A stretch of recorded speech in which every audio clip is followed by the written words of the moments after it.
Ladies and gentlemen from all over the world, we want to give you a happy Canadian Thanksgiving. And this is a special Thanksgiving edition, Canadian Thanksgiving, of No Wrestling in the House. The family podcast not made for your family. How's it going, Daniel? I'm doing very well, King. Now, we got a lot to talk about. We do. We got Hell in a Cell live Sunday on the WWE Network. Tomorrow. That's right. It's going to be really exciting. I'm not as excited for this as I was, say, Raw's last pay-per-view. Yeah. But... Well, Hell in a Cell has an uphill battle, really. It is. I had mentioned in the previous podcast, Raw pay-per-views have been better lately, and Raw's part in SummerSlam was better than SmackDown's, and Battleground still going down as one of the worst of the year, if not for a little while. So Hell in a Cell's got quite the task ahead of it. Absolutely. But you know what? I think one match in particular has everyone really excited. Yes. And once we finally get to Rude versus Ziggler, we'll save that. Save that for later. That's obviously the main event for me. Now, do you want to jump straight into predictions, or just how have you been feeling about WWE, the state of wrestling at the moment? It's been a couple of months since we've had, two back-to-back pay-per-views with only 2 weeks to kind of breathe. Mm-hmm. No Mercy was, I felt quite successful, right? Main event kind of slipped, whatever. But we're going right away into Hell in a Cell. You know what? We're going to get into it as we talk about the feuds. Yeah. And I think that's more of, if had the feuds and everything going into this been better, I'd be a little bit more excited, but I'm not. It really feels like a lower B-level pay-per-view feel, as opposed to where it was last year, and last year it was Raw pay-per-view. So, okay, we'll examine this and see. I don't know, how have you been feeling, buddy? I've been feeling pretty good. Unfortunately, with school, I've been very busy, but I've always made sure to make time for my wrestling. I'm not unfortunately as tuned in as I usually am, at least with the other than WWE. Yeah. So let's just jump right into predictions. Let's start with the kickoff show. We're talking what I like to call New American Alpha. Yeah, or the world's greatest alpha, or American greatest tag team, or whatever. Team Ankle. Team Ankle. Versus the Hype Bros. And yes. You've been getting vibes that the Hype Bros is not as hype as they used to be. They're a little bit more heel hype. They're a little bit more heel hype. It's a different type of hype. Like, don't get me wrong, I did not like Mojo Rawley to begin with.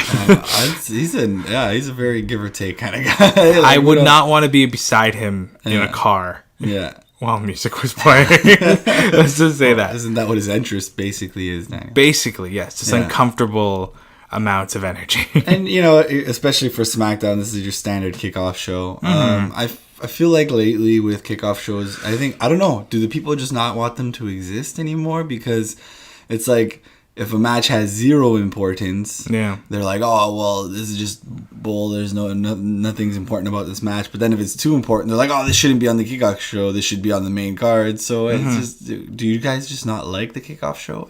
I don't know. I typically don't even watch it. Right? Yeah, because I sometimes miss it completely. It's 45 minutes of talking usually, and then... Yeah. And it's kind of tragic because SummerSlam, I wasn't able to watch. And there was some good action in the SummerSlam kickoff show. So...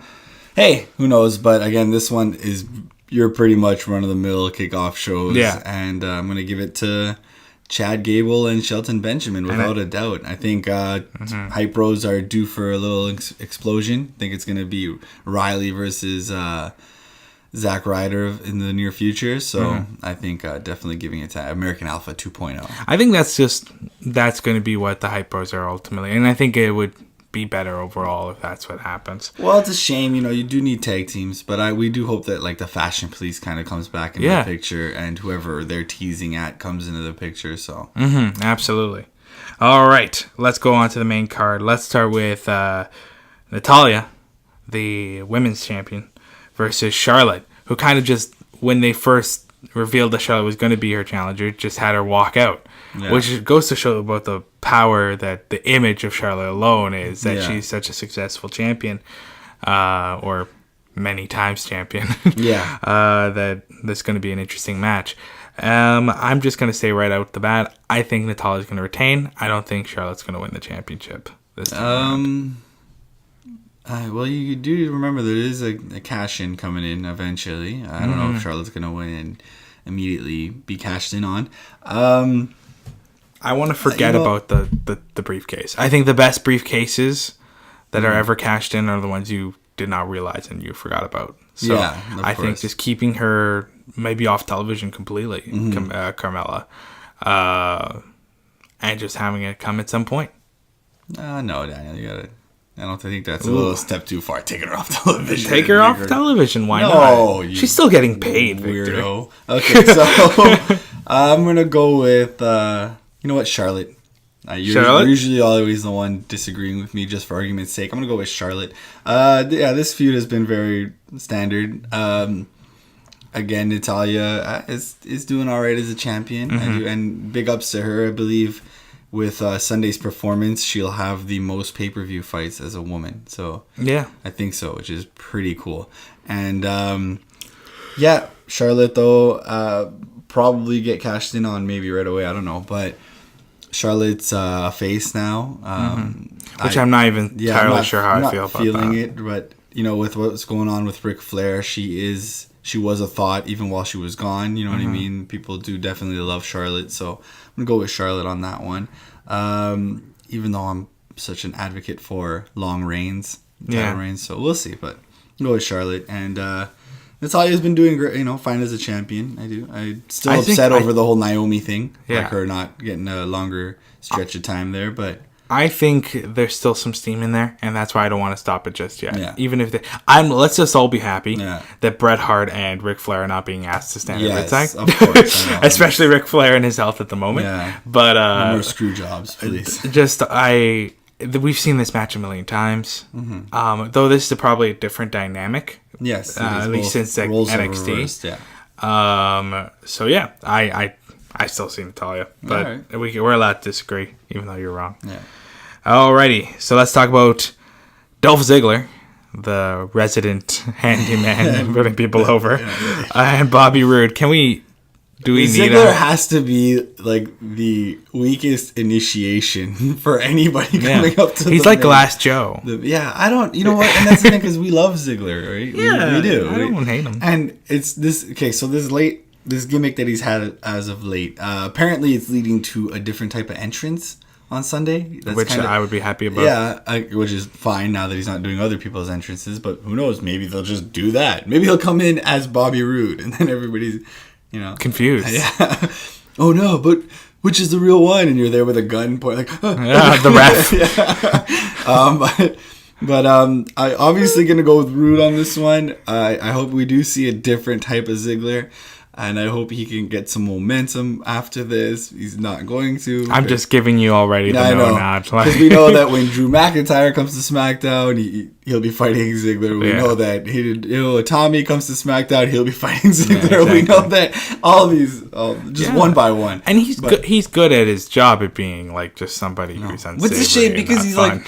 This whole gimmick as of late, he's been saying, I'm the best in the ring. It's like, Can we acknowledge that I think the announcers are doing, or like they're being told to do terribly at their jobs, because not a single one of them mentioned, he hasn't been winning a lot of matches, right? Yeah, no, it's terrible. It's honestly like it's when he fought Shinsuke, the announcers were saying he's in there with a veteran. It's like Shinsuke's more of a veteran than Dolph Ziggler, not in WWE, but like Ziggler has no steam right now, and he hasn't for a little while. Like we were hoping that when he turned heel, he would gather up some and hopefully lead to something. But for somebody who had so much momentum last year at No Mercy, winning the Intercontinental title in his career match, just to fall so flat now. And it's weird because he's on the same brand. Yeah. But I don't know. It's a shame. And Bobby Roode, this, honestly, I felt last SmackDown's reaction towards Roode was very flat. I feel maybe this is because of the feud. And also that he's face. He is face, and he's a strange face right now. Because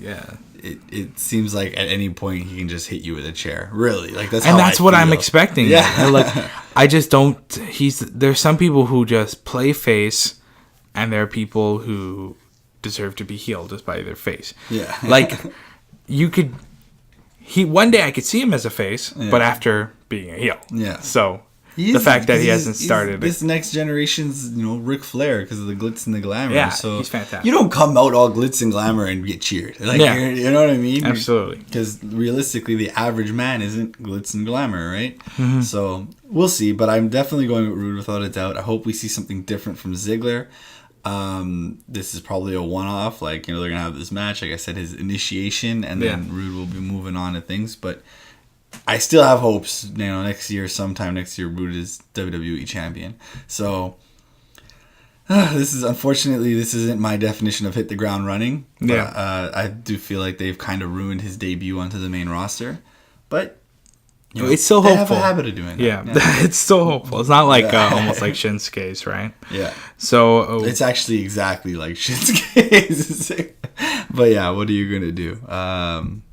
Let's talk AJ Styles, our United States champion, versus Baron Corbin, who's been just being trouble for AJ, for Ty Dillinger, for everyone who just comes into that situation. I'm predicting Styles is winning this one. Yeah, obviously I do hope we eventually get the Open United States Challenge. Yeah. But you know what? I was kind of hoping for a triple threat with Ty Dillinger kind of thrown in there. Absolutely. Gives him something to do. There's not a lot of multi-man matches other than the tag team. And that leaves out some serious, contenders. Sami Zayn's not on the card. Ty Dillinger's not on the card. And it's a shame, really, because who they are. But I'm going to go with Styles, obviously. This feud, Corbin has just come off ever since the failed cash-in. He just comes off as a baby. Like, really, but a baby. Yeah. There's a future with Corbin. It's not right now. Yeah, and it's a uphill battle, really, right now, because it's just, you can't have what has been happening to him. I felt it's strange that what happened to him led into United States number one contendership. It really is. It's a little bit. It kind of goes to show that like wrestling is just make enough hubbub. And you're going to get... well, it's become more, evident that how day by day they just kind of, we have wrestlers that come out and say like, oh, I don't know what's going on until the day of, right? And it's you don't want to risk leak sheets all the time, but at the same time, you want something to feel organic. And we're just... here, this is just completely off topic, but like Fashion Files, they were advertised for SmackDown. Okay, they're coming back SmackDown, and then they didn't, and it just said now it's coming at Hell in a Cell. How? Like, it just feels so unorganized. It really does. But hey, whatever. That's the case. So back on, we're obviously both going for Styles on this one. Got to keep that title on him, man. It looks good on him. He's the top talent. Yeah, for quite sure. He's definitely the real champion of the entire show. But hey, we'll talk about that thumbs later. Up to Corbin. I hope they put out a good match. I hope AJ Styles is a good competitor to get him to help him recover out of what happened with Cena and the lackluster of a match in SummerSlam. So hopefully he brings something great out of Corbin. So let's talk Orton versus Rusev. Yes. Now, I'm going to say Rusev. Yes. Because I think say Orton. Okay. Yeah. All right, Vic. We've been on opposite sides many times, but let me just tell you that Rusev needs this win right now. Daniel, we've been saying Rusev needs a win. But not only that he needs since WrestleMania 31. But not only, yes, you're right. Yeah. But also, I think Rusev, it wouldn't make any sense that Rusev couldn't win or wouldn't win this match. WWE's not about making sense, Daniel. It's about making dollars. It's about making dollars. For goodness sake. But yeah, like I think Rusev's going to win this match because first off, the embarrassing loss before, like, wow. And there were talks of... And they kind of played it into the storyline. Yeah, they did. Right? Exactly. Rusev going back to his motherland. Yeah. Which is what I do when I get low. Yeah, whenever I get low, I go back to motherland. I just go back to the hospital that I was born. Just reevaluate my life. A couple blocks away. Yeah. But, okay, so there has been some reports about Orton not being happy with creative or booking. Yeah. How do you feel about this? I think Orton, actually, like, obviously Orton doesn't need this win. I feel he's just showing up to work and just doing whatever they tell him, right? You know what I mean? I like the caliber of his of who he is, deserves better. I've been liking Orton a little bit recently, but I just don't think. Yeah, I feel like he doesn't like what he's doing. Yeah. Nor do I think he really cares what's happening. Yeah. I don't think he's backstage saying, "Well, you got to keep the championship on me because I'm I'm like the a veteran that everyone could recognize." Yeah. But no, I think as it stands, they can trade this win and loss, and then hopefully not talk about this entire situation again. I think. Also, I just love Rusev, and but this comes down to what we have been feeling that SmackDown has obviously lacking in the heel department. Look who the champion is, and that aside. But like, it's just, I don't know, man. I feel it's just so uninspired. I feel like Orton needs just something better. I would have liked to have seen months ago a program with Orton and Styles, right? We got a match from them, but I want to see it. I feel like we just need somebody who's going to bring something special out of Orton. Obviously, Orton as a face has just kind of felt weird for everybody. Like, you just don't go from kicking Stephanie in the head. Well, you can actually be a face. It seems like everyone just spears or kicks poor Stephanie. But again, not much to debate on this one. Just, I guess the feud in general has just, much like a lot of this card, and it goes to show you, this is pro wrestling. This is entertainment. This is the entertainment side of it. People want to talk about, WWE entertainment. Well, no, it's pro wrestling. It's like, no, you're invested in characters. You're invested in storylines. And this pay-per-view is a good example of how you are not invested in characters. Absolutely. And not invested in storylines. So I can't talk about this too much. Yeah. I think much of what I'm saying is just me liking Rusev, thus wanting Rusev to be successful. You really do like Rusev. I do. He's my type of guy. He's like the Haas division. Yeah. But let's go on to the next match. Let's talk about the New Days versus the Usos. We haven't talked about that Hell in a Cell. I just wanted to say some people have kind of slipped in being like first tag team Hell in a Cell. Oh, is it the first tag team? I think it is. No, for me, DX versus Shane and Vince was the first and I think only tag team Hell in a Cell. So just a little. I'm surprised they never pulled out the Unforgiven 2007. I'm surprised they didn't pull out the Hell in a Cell when during that backlash where Shawn Michaels was tag teaming with God. I think God would have. He would have taken a dive from the top. Okay, there. Moving on. So yes, the Uso Penitentiary against the New Day. We're getting the best version of the Usos that we have ever gotten. Absolutely. They are just they look just comfortable. Yeah. Everything's coming off organic. They're working so well with the New Day because just both are entertaining. Usos are an entertaining heel, and New Day are of course entertaining as the babyface. And people were hoping that street fight in Vegas would be the last one. I knew that this was coming to Hell in a Cell. I knew it. And this is going to be a good one, man. Do you feel like it's justified in the Hell in a Cell? Yes, absolutely. Okay, I do. One thing that I have, the reason why I am so against pay-per-views being named after a gimmick, so Hell in a Cell, TLC, is if you look in the past, Hell in a Cell has been the end game to feuds. Absolutely. It's, you go back to anybody, Shawn Michaels versus Triple H. They have a feud that spanned all kinds, and it ended, Bad Blood, Hell in a Cell. Title matches, once you have say a 3 series, it would end in Hell in a Cell, Batista and Triple H, right? And I think that's always should be the case, but with it as a gimmick, you have some matches taking place for the first time in Hell in a Cell, and it's just so that's why I like this match so much, because it spans since Battleground, Money in the Bank, so it's months ago, and it's gonna end where it should end, and that's kind of Hell in a Cell, and it just feels organic. It feels like, for example, how many times do we love when somebody says, "I challenge you," and then to Hell in a Cell? Yeah. It's exciting, right? Especially WrestleMania time or whatever. But it doesn't feel exciting when Hell in a Cell is the next pay-per-view. Somebody better challenge somebody in October. We're wondering, Jinder and Shinsuke, are they going to be in Hell in a Cell? So we kind of know it's coming. That it takes away from that.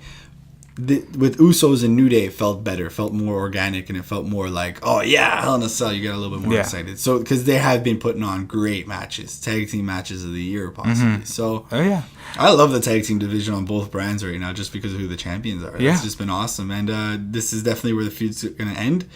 What's your prediction, King? I'm going to say New Day. New Day is definitely going to win, because when the title flip-flops, it justifies another rematch, right? So yeah, but I think there's nobody else, in my opinion, at the moment that can. Who's gonna challenge the New Day next? For me, you see, that's where I wouldn't want it to be the New Day. Yeah. If it's gonna be Fashion Police, I kind of want them to fight the Usos again, even though that was a feud prior. But I think with totally new momentum now, it's just perfect. I think whoever the Fashion Police are going to, reveal as this threat could possibly do it. We just don't know who it is. Again, what is that clue? 2B or something like that? Yeah. Okay, so we don't know what it is. But hey, I feel like the Authors of Pain do not have much time left in NXT. So that's an obvious one. Oh. Yeah. Oh. We actually have to talk about some NXT news a little bit later. Yes. Absolutely. Yeah, that's a big deal. But something going on. So I'm going to say New Day. I'm going to say Usos. The flip-flopping Daniel. Because the Freebird rule does not apply in this match. The one New Day member will be outside. Yeah. And goes without saying that does affect the whole thing, even though the New Day have shown that they can win with two people. Obviously, depends. You have to remember they're the face in this situation. So, but Usos are going to win. Yeah, simply put, I believe Usos are going to win. I'm just feeling in my gut. Can't really give you too much of a reason. Yeah. I'm just feeling it. Perfect. So let's move on to.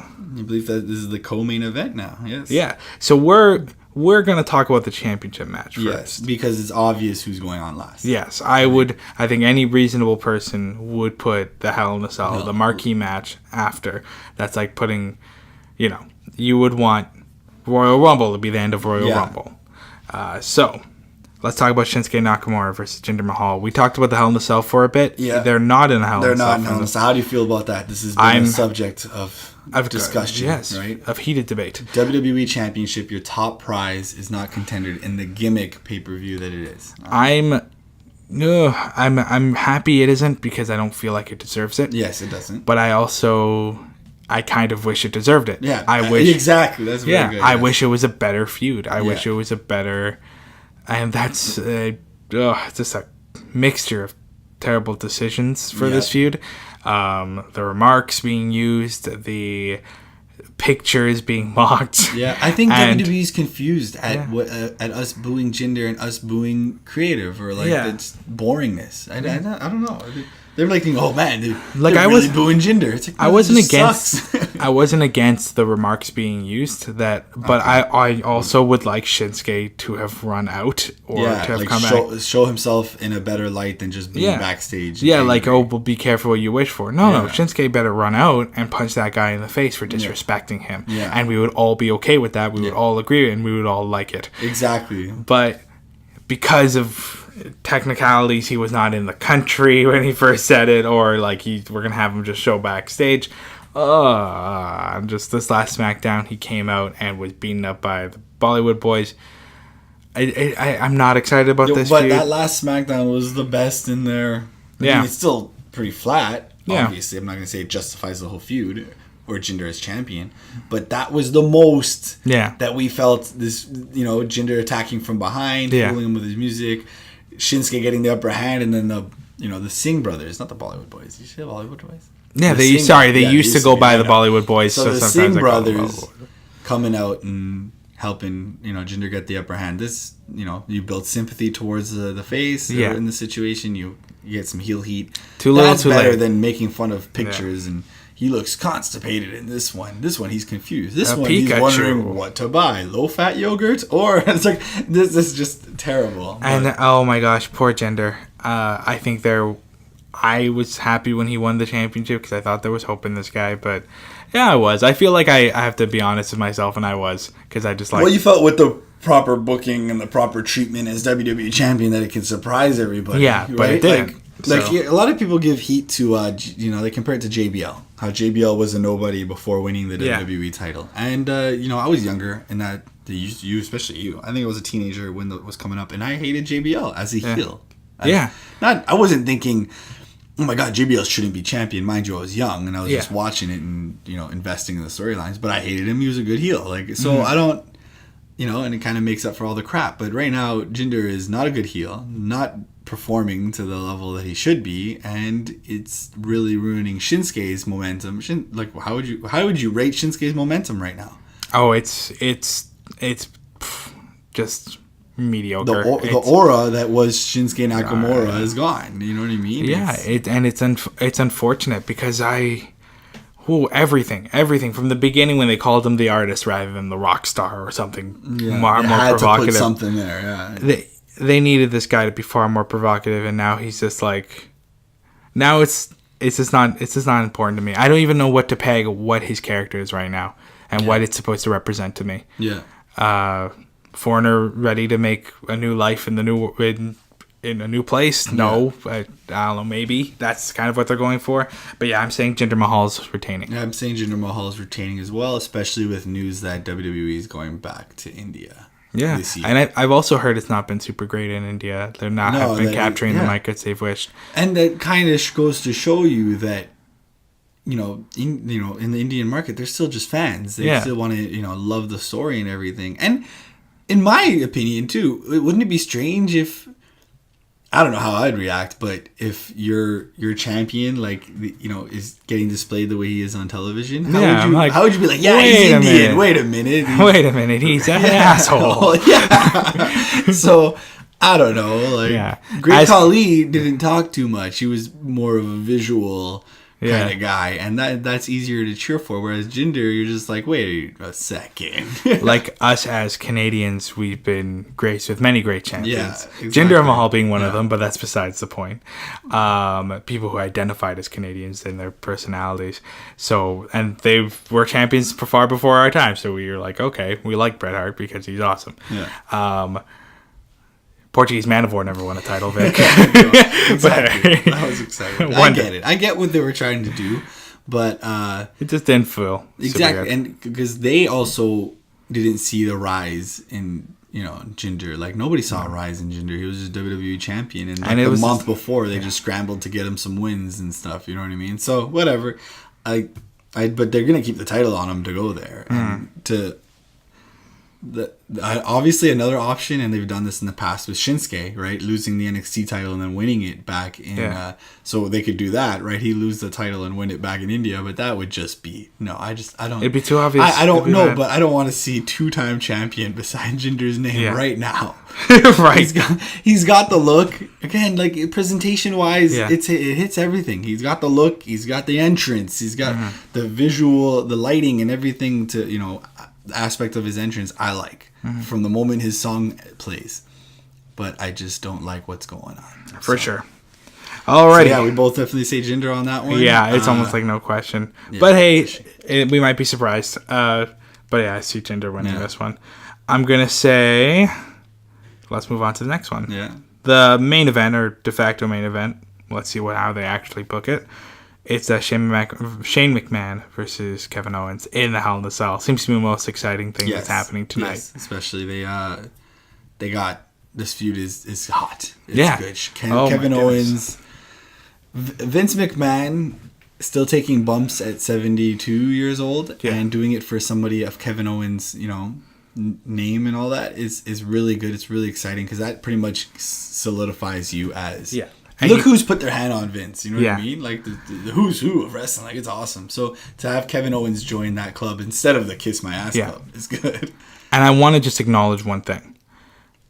I am far more excited about this match this feud because of how it's been played out. Yes. So let's go over it. Let's talk about how Shane McMahon was a referee during a match and that was kind of a spur of the moment decision made by Daniel Bryan.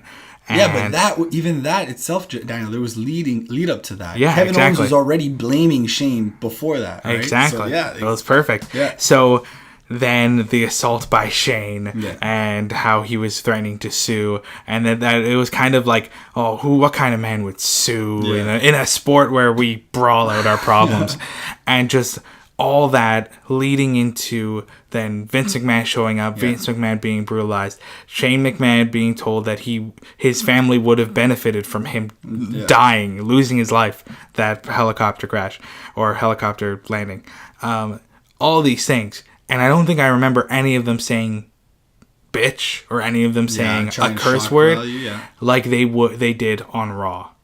With Roman and Cena. Yeah. So I feel like there is a way to book a feud where it is personal, where it is interesting, and where I'm like, I really want to see even somebody I respect want to get their ass kicked. And well, you're comparing two different feuds in the sense that John Cena and Roman's was War of the Words. Yeah. Obviously Kevin Owens and Shane have had words, but it's been shocking actions that have... Shane McMahon attacking Kevin Owen, action. Yeah. Kevin Owen attacking Vince, action. So it's really just two good feuds in their own right. But yeah, you're absolutely right. This feels like a good old slobber knocker attitude era. Yeah. Like it's a feud. This definitely got a good book feeling to it.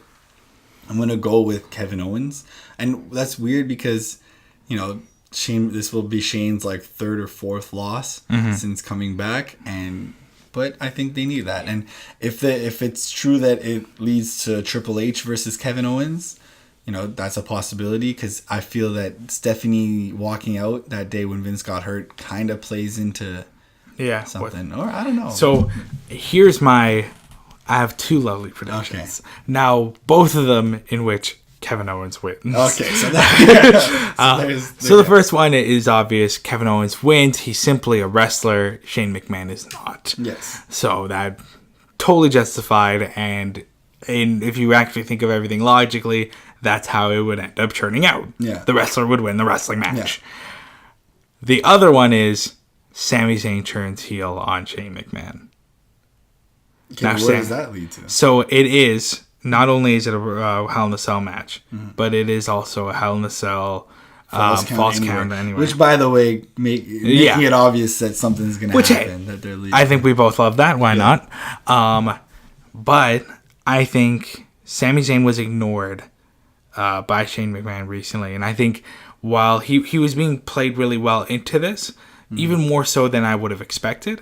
So I think we're going to see a tag team between... or kind of a marriage of evil between Kevin Owens and Sami Zayn. And there's precedent for that.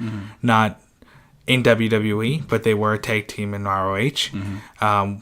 Though the heel turn from Kevin Owens is what ruined that. Yeah. So there's not precedence in WWE of them being a tag team. But also I could see Sami Zayn being a heel with some aesthetic changes. Simply put, he's just too much of a nice looking guy. Yeah. Like I'll get a beer with Sami Zayn. Yeah. But I'm feeling Sami Zayn could play into this, and I'm almost excited at that prospect. Yeah, I actually didn't even consider that, but interesting point. Again, I just wanted to add that the excitement they've added to this feud this past Tuesday. Kevin Owens was saying that, I want to be able to pin you inside, outside, on the cell. And I think that was very good selling for the match, because it makes people think, okay, the cell's going to break open and we're going to get some chaos. And I think that many people are going to tune in now that he said that. Yeah. So really good. It's the best thing about this card, obviously. Absolutely. New Day, New Souls, no disrespect to them. But hey, it's, in a time when your WWE title feels the least important title on the card, this is an important match. This is a star. Kevin Owens is a star already. Yeah. But this is superstardom. Seeing what they did with Goldberg squashing him. This is definitely a way to put Kevin Owens back at the top of the hill. Yeah. And it's exciting. Kevin Owens, hopefully is WWE champion really soon. Yeah. Oh. Yeah.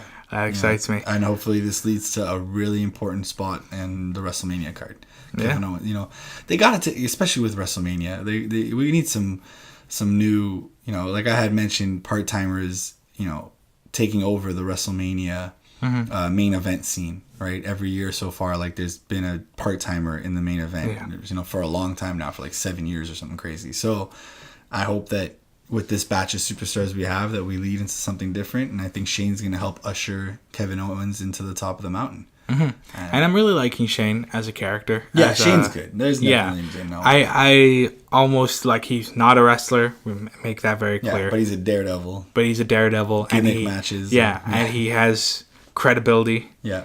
as somebody who's willing to fight for a reason. Yeah. Also, he just has a good tone to him. I don't like it's kind of great that they didn't try to make him or never asked of him to be like little Vince. Yeah. Like even when he was a part of the corporation. Yeah, he's very distinguished. Yeah, exactly. Right on. So guys, hopefully we have a good, pay-per-view on our hands, and hopefully it recovers. I hope it excites us. I hope it surprises us. Yes. Because a lot of these do seem kind of like run-of-the-mill, not too fun. Yeah. But you know what? Guys, tune in. Yeah. And we'll tell you how we feel afterwards, of course. Let's talk about other news in the world of WWE. Yeah. Let's go right into NXT. I just want to touch great on that. How do you feel? The NXT WarGames. Ooh. I think that was brilliant bringing it back for NXT, not WWE. You know what's funny? Yeah. So I'm starting to realize that NXT is where they're going to do things that the main roster are not willing to. That Vince McMahon's not willing to. Yeah, sorry. Vince McMahon's not willing to. A cage match that's actually a cage match and not an escape room. Yeah. On a forklift match, even though technically they did bring that into the main roster, into Raw. Sexy pinatas. But like just like all these kind of like old school but still innovative and we haven't seen in a while. I am a little bit worried about the prospect of WarGames because I always found the 2-ring thing kind of odd. But if they do it and they make it look good, it's going to be cool. Let's just say the talent that they have thrown in there is quite impressive, right? Yeah. And you got the Undisputed Era, I believe that's their name. Now. Yeah, the ROH. Yeah, really cool. Yeah. Really cool stable there. And Authors of Pain, come on, that's just, they're going to throw people around like nothing. I believe they're teamed up with Roderick Strong, if I'm not mistaken. No, wow. And it's going to be Sanity. Yeah. So it's, I've, again, I didn't grow up watching WCW, but I have seen WarGames. Yeah.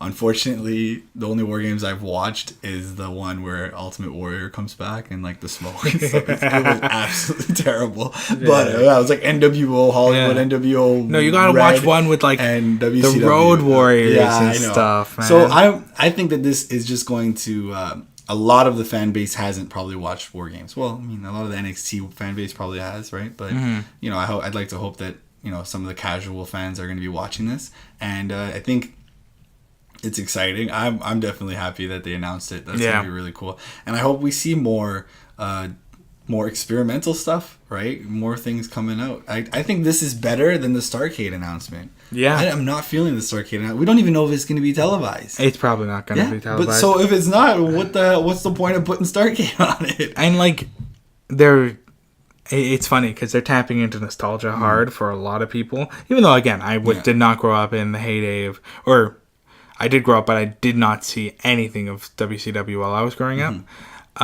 And also, I was not there when WarGames was at its peak. Obviously not. Best. You came into wrestling with the Invasion, pretty much. Yeah, exactly. So you don't even really know WCW. I knew it from the Invasion. Yeah. So again, I'm excited for it. I think NXT is going to be quite good. Obviously. One other thing I wanted to touch on was WWE. In my opinion, I think I texted you these exact words: was WWE has lost its edge. And that is because of the cease and desist that they're apparently throwing around. Yes. And it's not just the Young Bucks. You're just making... I know it's not just the Young Bucks, but I want to touch on them specifically because they are that much cooler now. Especially with those no shirts. I would buy those new shirts, the cease and desist with the censored Too Sweet logos. WWE, what is going on? You're just not cool. There's an old adage in business that you don't mention the second place guy. Yes. Ever. Yes, they even talked about that back in the WCW days. You don't mention the second place guys. Because this is what happens. Yeah, you put more attention on them. But not even just that. You don't... You think about a company that has invaded, with DX or whatever, and then you see that the inspiration that has given not to just your own company but outside of your company, that how many people have been influenced by your product, and then you want to slap those same people who have been influenced by you by saying, what, no, we own everything, you can't do anything. It's kind of tragic because this is why people are soured hard on Impact and Anthem. And now we're seeing WWE do it, and legally there's nothing wrong with what WWE's doing. They have full right to all those things, but also it's You just don't in feel this cool. industry. You shouldn't be doing that. Yeah. Like, all our gimmicks are odd. Yeah. All our gimmicks are like if somebody off each comes other. into an ROH ring saying that they're the Brahma Bull and they're the Rock, I get it. All right, but like you're just something as simple as a Too Sweet logo that is clearly just everywhere, not just WWE. Most of it became famous in the Wolfpack or back in the WCW. So like, come on, it's not cool. It's something that you just feel pity. It's just honestly WWE, like you don't. It does, like I said, the reason why I say I put it and they've lost their edge is just they don't feel cool. They're not cool. News like that is going to come out. Like, don't acknowledge if you're that far ahead in the sports entertainment where you're pretty much the only sports entertainment company. Essentially, that you can't do stuff like that because your fans don't feel cool for liking you. Now I do want a subscription to New Japan World. Yeah. Honestly, and you know me, I've mentioned on our very first episode of this almost a year ago or whatever that I didn't pay attention to New Japan or TNA or just because WWE was so much, but right there you just made me want to pay attention. Yeah, because these kids have hustle. These young bucks, these the Bullet Club, and all the things that are happening there. No, it's awesome to hear this from you. I'm glad that you brought this up. This was not on our docket. But yeah, totally. I've been feeling the same way. It's just madness. Like, leave them alone, WWE. They're not going to beat you unless you do this. So no, they still probably never will. But they're that much cooler because you did it. You know what I mean? I think it still grinds the back, the officials in the back when they see Bullet Club shirts rather than their guys' shirts. Because Bullet Club shirts are cool. Bullet Club shirts are selling hot and Hot Topic. I see them. Whenever I see them, I get a big smile on my face because I'm like, I'm a part of this exclusive little club that nobody else knows what the hell they're looking at here. But they all think they're pretty interesting shirts. So, I was almost tempted to get a Young Bucks shirt the other day. But, I think that covers a lot of stuff. Let's just talk about what happened on Raw. Where the Raw brand is going. So I wrote really funny notes here. Sister Abigail, Bray Zombie. So Bray Wyatt is kind of just rocking back and forth in his chair. Very kind of Norman Bates-like. And you're saying that there is some rumors out there of that in the next match at TLC, he's going to be Sister Abigail. No. So Norman Bates-like very much. I think it's interesting. I think it's the feud that nobody wanted to continue is an interesting way to at least keep it somewhat interesting. Now I need to see it. I need to see what they do. And Bray are just both great performers on the mic and in ring. I'm just a little worried that Bray Wyatt's going to come out looking like Papa Shango. and will just look a little silly. Because, I don't know, that's not the vibe you got when you saw the video. It looked a little Papa Shango-ish. But, hey, you know what?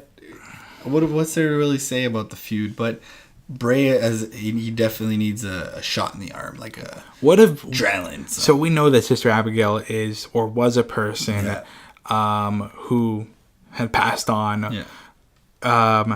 Would it have been more ridiculous for another wrestler to portray Sister Abigail, a woman, to come in and just be a part of the cult?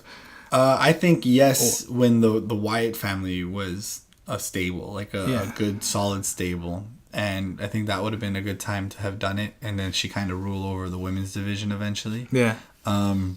But now this is more interesting. This is interesting, and it adds some intrigue to his character, but at the same time, after it's said and done, what if he comes in and loses, first of all? Then there's no point to ever bring that character back. It's not like the Demon. You know what I mean? So you kind of, it's a hit and miss, and it's kind of just like a one-off. So I would have liked to have seen a character, though. I was hoping to see a character. And let's recognize this very sober conversation about a man having dissociative identity disorder with a dead spirit woman. It's pro wrestling now. I love it. Question wrestling logically. Shield reunion. This is big news. Yes. Well, how have you been gauging Roman's reactions lately? Not too bad. They're not bad. They're not bad. That bad. I think there's a lot of potential. I think Oh, his mic work is still pretty bad. Yeah, I feel like John Cena set him up, and then he's just not really taking the ball. It's just seeing him laugh in that chair. It was 2 weeks ago. I always make that noise, man. Snicker. Yeah, like it's just not fun. Yeah. And but the Miz gets good out of him because the Miz is just a heat magnet. Yeah. I think they've been, people are giving him a chance, and I'm giving him a chance. And I think those matches have been good. Yeah. So here you go. And you know what? Not to discredit the Miz, but a lot of people have said that Roman doesn't have good matches because he's always placed with good performers. They always, that's just ridiculous. Yeah. They always say, well, obviously his matches with AJ Styles were AA plus because it's AJ Styles. All right, and then you kind of wonder, all right, maybe, but like I said, he's bought in a good match out of someone like the Big Show. Braun Strowman's a star. A lot of it because of Roman Reigns' feud. And The Miz, his last 2 matches, that IC title match was phenomenal. It was. Oh, and yes, sorry, the reason why I feel that his Roman's hatred, the hatred towards Roman, have been kind of going away because when did we cheer him the hardest? When he beat the hell out of Triple H. Yeah. Right? Because it's like, yes, we don't want to see John Cena. We want to see a guy who... A TLC. Yes. Yeah. And remember how... go back to the Bray Wyatt John Cena feud. Remember when he gave John Cena a chair and he's like, hit me, embrace the evil, and John Cena wouldn't do it? We don't want that this child again, right? So Roman is kind of being the opposite, and we like that. So did you see the IC title match this week? Yes. Okay, did you see how when Roman went for a mistrage right away and beat him with chairs for like 10 minutes, and then we still had the match? Yeah. That was awesome. It was. That was awesome. That's what we need. Now, it doesn't mean Roman's got to beat somebody with a chair before every match. Yeah. Hold on. My pre-match chair beating ritual. Yeah. Doesn't mean that's got to happen, but we do need to see that badass. I do. Yeah, I would like, I'm going to go back to 2 weeks ago when he was laughing in a chair. Yeah. I would have liked when he was starting to say some tough words, him get up and just be imposing. Yeah. And because I think that's his character. That's what his character needs to be. He's not the underdog coming back from, yes, against Braun Strowman and Lesnar. Yeah. But against everybody else, and unless like the mistrage is outside hitting him too. But one-on-one competition with no interference or whatever, Roman Reigns should not be the underdog. Yeah. And let's just see how this goes when they go back to Chicago or very Smarky City. But... Because the plans are still Lesnar versus Reigns. It seems to be. So, kind of defeats my whole hope for new talent in the main event. But, yeah. You know what? Roman's definitely doing a little better. And I think the Shield reunion is going to get him some popularity, obviously. It's just strange that I kind of looked at that last Raw image of the Shield in the locker room at the same time. And that I never felt that Roman was the leader back in the Shield days. Yeah. He was just the enforcer. So now they're obviously going to play up like he's the leader, right? And the visual kind of implied to that. But I'm excited, and I'm really happy that it looks like it's going to be against the Miz and the Bar, as opposed to the Mistrage. And I think it's a really clever way to get around what people had feared, which was that it was going to be the Mistrage. Yeah. Nothing against those guys, but they just don't have credibility. Exactly. It was going to be a squash match. It should have been a squash match. But now with this, the way it is, do you feel, I've seen this question pop up online, that the Miz and the Bar are credible opponents for the Shield returning? Yeah. Yeah, absolutely. See, absolutely. I think the voice of Miz with the lodged teeth of Cesaro and the hawk that is Sheamus. I think they're perfect. I don't know who people are really expecting. Like when the Evolution came back, it was awesome because they had the Shield to work with, right? Yeah. But who else right now do you like? It would have to be a call up. It would have to be. I feel this is a better choice than the Shield versus the Club, let's say, because Anderson and Gallows are just so. You know what I mean? Yeah. So this is the right way to go. The Miz, being as invoking as he is, he's at the top of his game, and we always kind of hope that it leads to something bigger, but Miz is he's good. So you talked a bit about Braun Strowman and how much he benefited from his feud with Roman Reigns. Yes. What do you think is new for coming next for Braun? He seems to just be appearing to knock people over, specifically Enzo. But he has beaten the tag team champions. He did. Yes, and, as individuals. It's strange. There was a way for Braun Strowman to lose against Lesnar and still keep strong, but he didn't just because of the end, right? It's just F5 out of nowhere, boom, and Braun, somebody who no-sold the the suplex. Yeah. Lost to one F5. So that's still in everybody's mind. I don't know. TLC is also around the corner, and where he goes from here, that's the thing. Braun Strowman, I don't even see him being Intercontinental Champion. I just see him being Universal Champion. Yeah, there's that belt is the only one that and looks clearly good. It's not going to happen pre-WrestleMania. So, I don't know. So we'll see. I don't think I've had any tip off of what can possibly be his next feud. Yeah, nobody knows. So that's really, why I don't know. Exactly. I'm a little worried, but also kind of excited. Yeah. Who knows? Let's talk about Asuka. They seem to be very much talking about Asuka. Everybody's doing their part in keeping her the Thanos, as I said. She's a villain, or not a villain. Sorry, like an almighty power that's coming to the just like a force of nature. Yes, really. Vignettes are good. Alexa Bliss, kind of like everybody teasing her that she's scared of Asuka, or she just like, I don't care or whatever. It's really good. So it's got to be Asuka versus Bliss, which is a shame because Mickie James is coming to the title picture, and Mickie James she's great. Yeah, and when she came out to confront Alexa Bliss, that promo was funny. That was great. Yeah, I didn't expect that. So, and she's obviously a good in-ring worker. Can I just mention? I think for No Wrestling in the House, we're going to start a segment real soon where it's cream of the crop. Who's the best of the week and job of the week. Yeah, and for me, what happened to Nia Jax? She had a great No Mercy match. And now she's just Alexa Bliss's lackey for no explanation. And it makes no sense. It's just, I guess because they saw we kind of have to have nobody in the way of Asuka right now, that we're just going to put her somewhere where she can still be visible, but not interfering. Yeah. Just safe for her to be there. And that's what sucks. It kind of sucks that people I'm more of a proponent of people being taken off television so we can miss them a bit. Yeah. And even if it's not for too long, just if you're gonna 2 weeks or something. If you have nothing for them, just put them to the side for now. But if you have something for them and it sucks, that's even worse. Yeah. So let's see how this is going. I still have hope in Nia Jax I think one day she'll be champion and one day she'll be a very foreboding champion. Yeah. But it's like they're trying to avoid that at all costs, despite her being twice the size of some of those women. Yeah. So, let's talk about Lesnar. Who's next for Lesnar? Who's next for the red title? I think TLC needs to have some kind of number one contenders match. It doesn't look that like totally makes sense. TLC looks like an interesting card, and the reason why I'm saying that is because it looks like we're gonna get Shield versus The Bar and Miz. Don't know, right? Could be Survivor Series. But that means you would not have an IC title match, and you would not have a tag team title match, and that it deserves a TLC gimmick, but what do you hang up there? Yeah, and it would leave the card because you're not getting a Universal title match. Yeah. So that's my only thing against the Shield versus Miz in The Bar, because you would just have the women's title match on a pay-per-view. Exactly.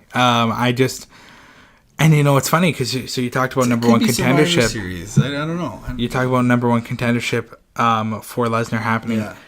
A lot of those guys you just named in that match, they're busy, and they're going to be busy. Yeah. So there's rumor that there's Balor. That maybe that's why they're stretching out him versus Wyatt. It could be. You don't remember, and people are saying as early as Survivor Series. So, which is next month. So I'm gonna go with I'm gonna go with Balor, right? Yeah, I think it's pretty. Yeah, I would have liked to have seen. I said in the last episode, Balor dethrone Lesnar at WrestleMania, but that's not happening.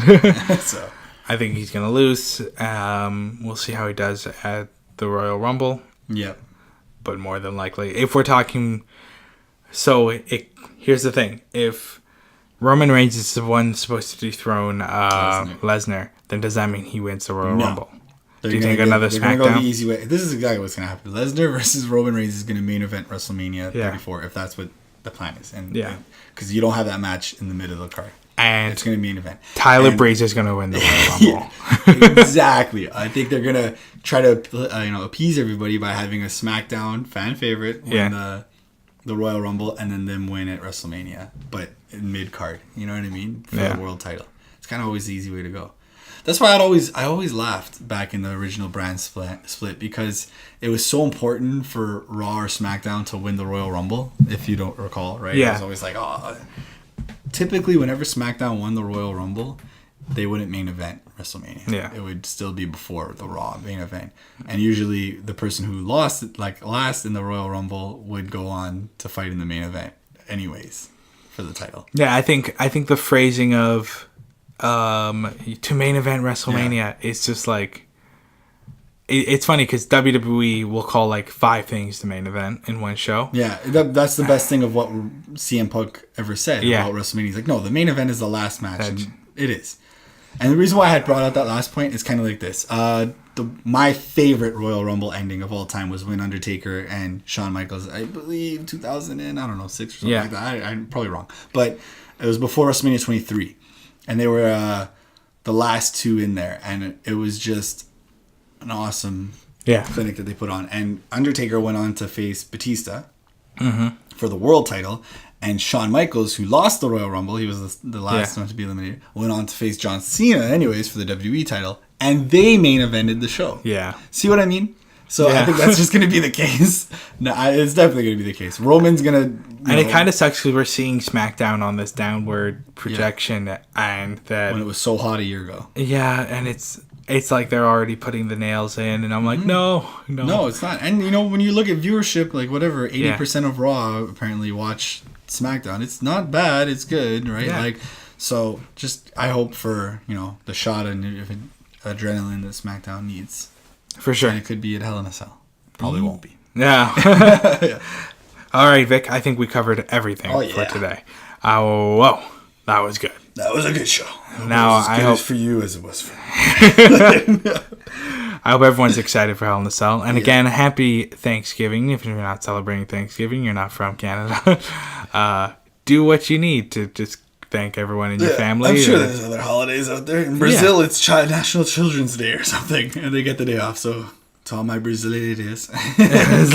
Oh my goodness. Happy Child. You know what's funny? We always said that to our parents. Why isn't there National Childhood Day? Yeah. And they're just like, no, because every day is Childhood Day. Now the Brazilians they unionized. They protested and they made it happen, just like that land spirit. All right.